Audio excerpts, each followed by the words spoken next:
ಯಾವ ಮನುಷ್ಯ ನಿರಹಂಕಾರಿಯಾಗಿರ್ತಾನೆ, ಯಾವ ಮನುಷ್ಯ ನಿಸ್ವಾರ್ಥಿಯಾಗಿರ್ತಾನೆ, ಅವನು ಸಮಾಜ ಸೇವಕನಾಗ್ತಾನೆ, ಎಲ್ರಿಗೂ ಒಳ್ಳೆಯವನಾಗ್ತಾನೆ.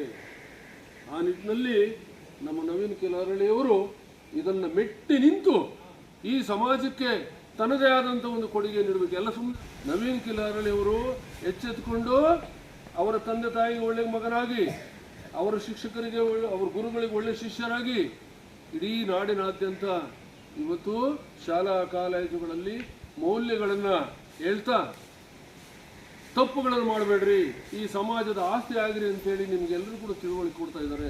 ಒಂದು ಸಂತೋಷ ವಿಚಾರ ಅಂತ ಹೇಳಿದ್ರೆ ನಿಮಗೆ ಆಶ್ಚರ್ಯ ಆಗ್ಬೋದು, ಅವರು ಉತ್ತಮ ರಂಗ ಕಲಾವಿದರು ಕೂಡ.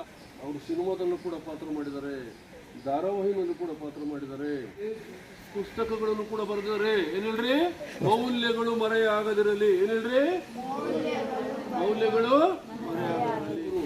ನಾಡಿನಾದ್ಯಂತ ತಮ್ಮ ಸ್ವಂತ ಖರ್ಚಿನಲ್ಲಿ ಸುತ್ತಾಡೋದ್ರ ಮೂಲಕ ನಿಮಗೂ ಜಾಗೃತಿ ಮೂಡಿಸೋದಲ್ಲದೆ, ಆ ಶಾಲೆಯಲ್ಲಿ ಕೆಲಸ ಮಾಡತಕ್ಕಂಥ ಶಿಕ್ಷಕರಿಗೂ ಜಾಗೃತಿ ಮೂಡಿಸೋದಲ್ಲದೆ, ಈ ಸಮಾಜ ಎತ್ತ ಸಾಗ್ತಾ ಇದೆ ಅತ್ತ ಹೋಗ್ಬೇಡ್ರಿ, ಇತ್ತ ಬನ್ನಿ, ಉತ್ತಮ ನಾಡನ್ನು ಕಟ್ಟಿ ಉತ್ತಮ ಪ್ರಜೆಗಳಾಗಿ ಈ ದೇಶವನ್ನು ಕಾಪಾಡ್ರಿ, ಉತ್ತಮ ನಾಗರಿಕರಾಗ್ರಿ ಅಂತೇಳಿ ಸಂದೇಶ ಕೊಡೋದಕ್ಕೆ ಬಂದಿರತಕ್ಕಂಥ ನವೀನ್ ಕಿಲಾರಳಿಯವರು ಇವತ್ತು ನಮ್ಮ SR ಪಾಳ್ಯ ಶಾಲೆಗೆ ಆಗಮಿಸಿದ್ದಾರೆ.